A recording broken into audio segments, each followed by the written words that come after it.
President Zuma, I'm delighted to welcome you and Mrs. Zuma to Buckingham Palace this evening as we celebrate your state visit to the United Kingdom.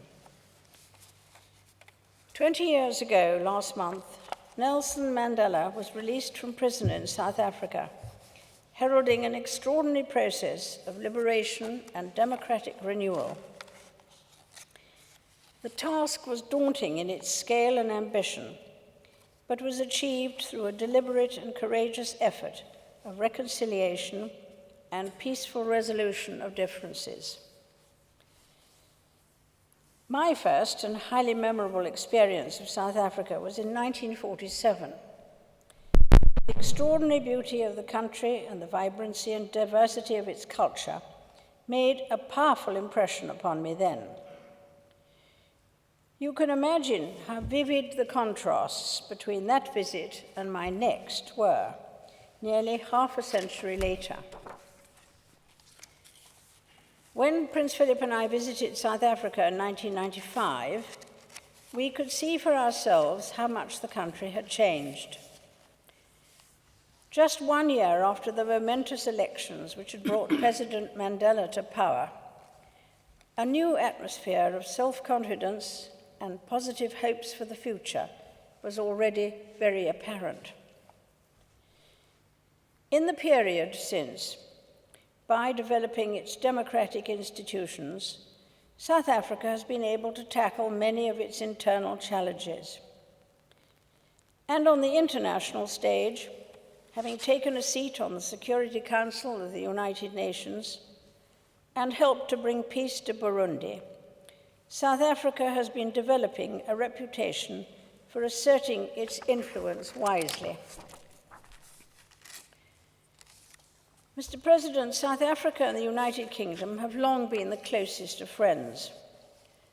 Our countries share a strong commitment to tackling together the global challenges of poverty, development, and climate change, and to encouraging others in the international community to adopt a common and concerted approach.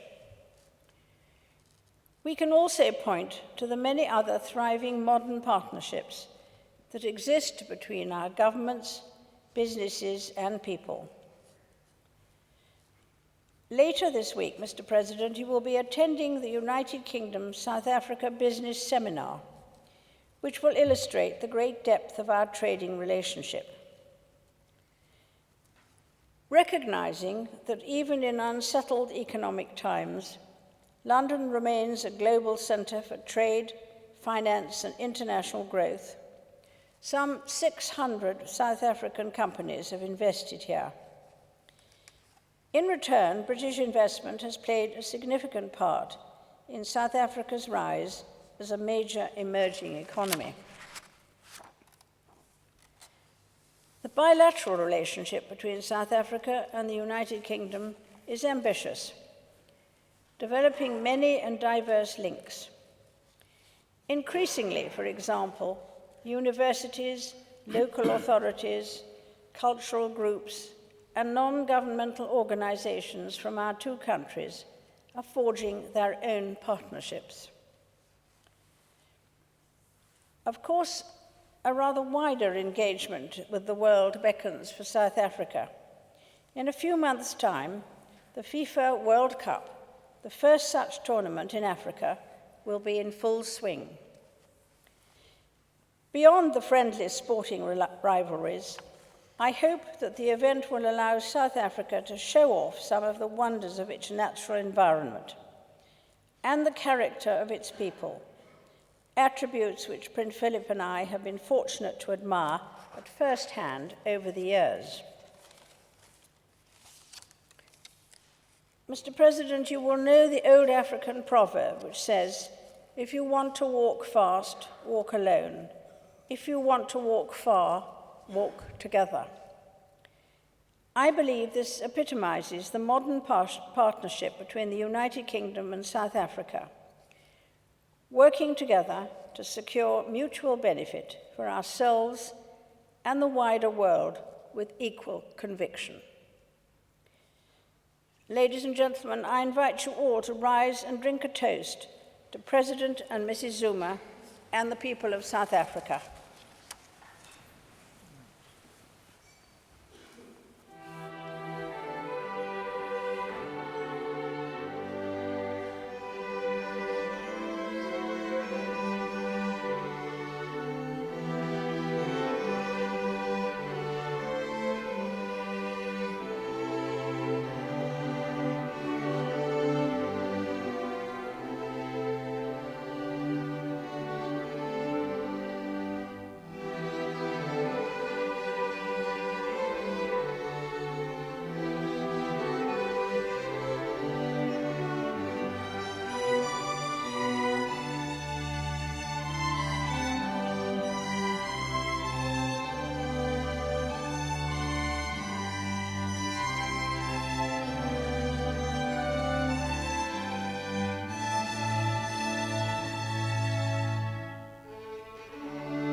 President.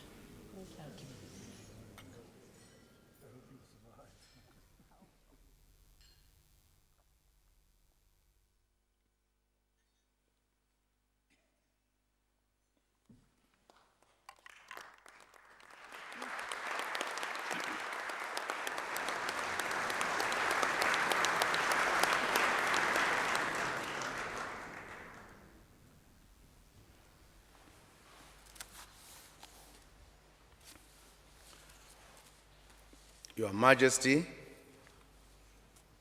Your Royal Highness, the Duke of Edinburgh, Your Royal Highnesses, Honorable Prime Minister, Mr. Gordon Brown, Honorable Ministers, members of the Diplomatic Corps, esteemed guests, good evening. Your Majesty and the royal family, on behalf of the people of South Africa, let me express my heartfelt gratitude for your gracious invitation, generous hospitality, and warm welcome extended to my delegation, my wife, and I, since our arrival. This state visit offers us an opportunity to celebrate the friendship and further deepen the ties between our two countries. The United Kingdom and South Africa share a long history.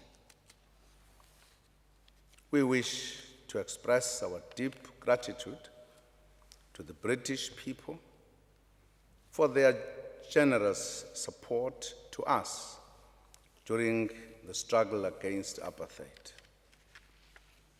We cannot forget the extraordinary role they played at the forefront of a global movement for a free South Africa. As a global anti-apartheid movement has its roots in this country. We also appreciate the assistance that the United Kingdom provided during our transition and in the establishment of the new democratic government.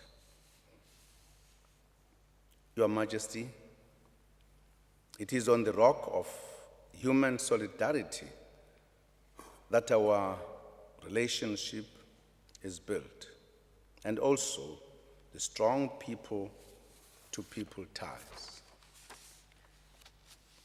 There are many South Africans of British descent.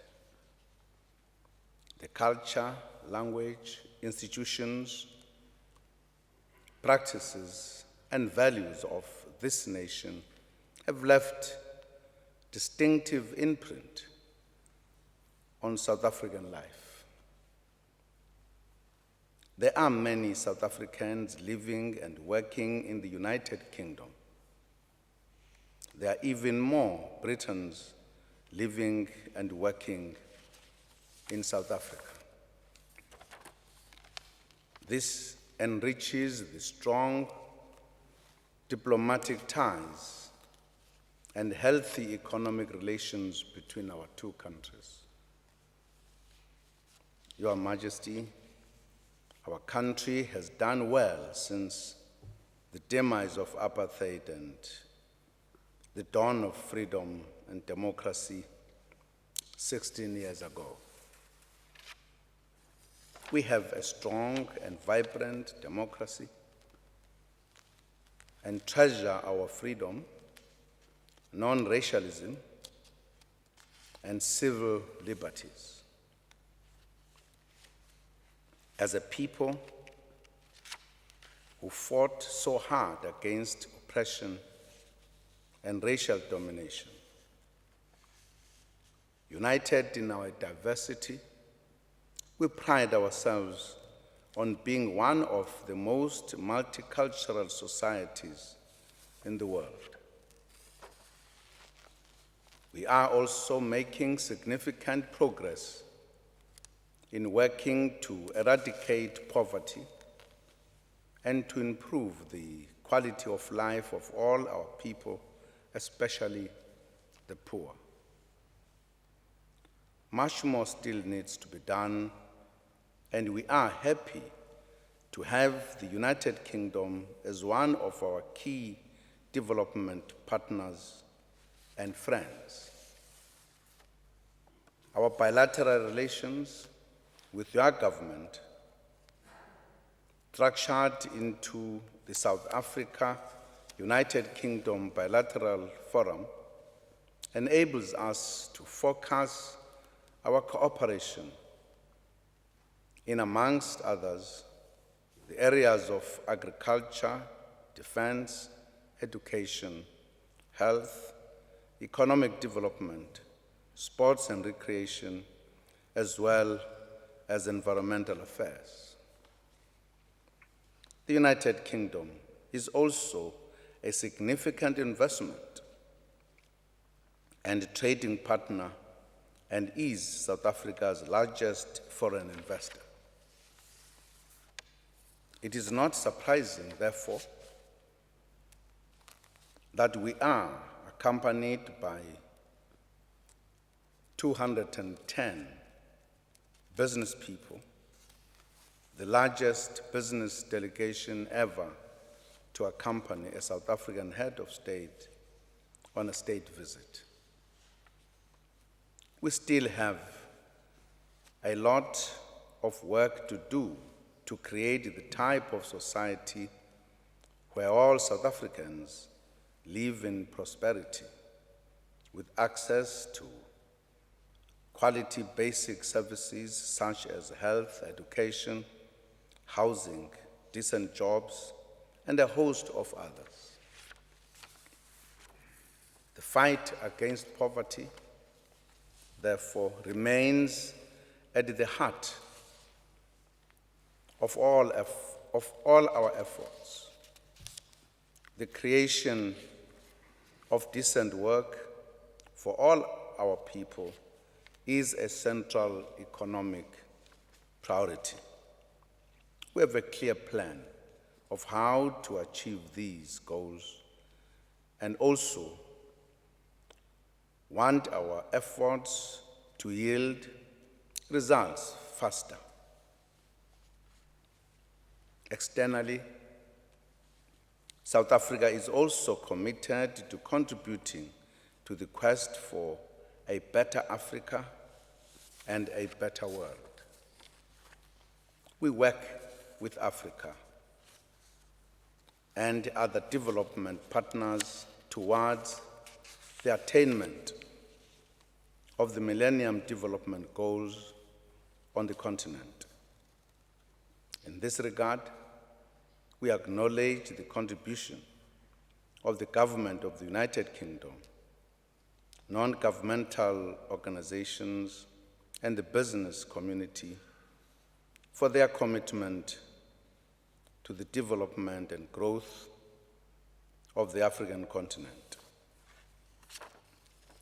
Ladies and gentlemen, in 3 months' time, South Africa will host the 2010 FIFA World Cup tournament.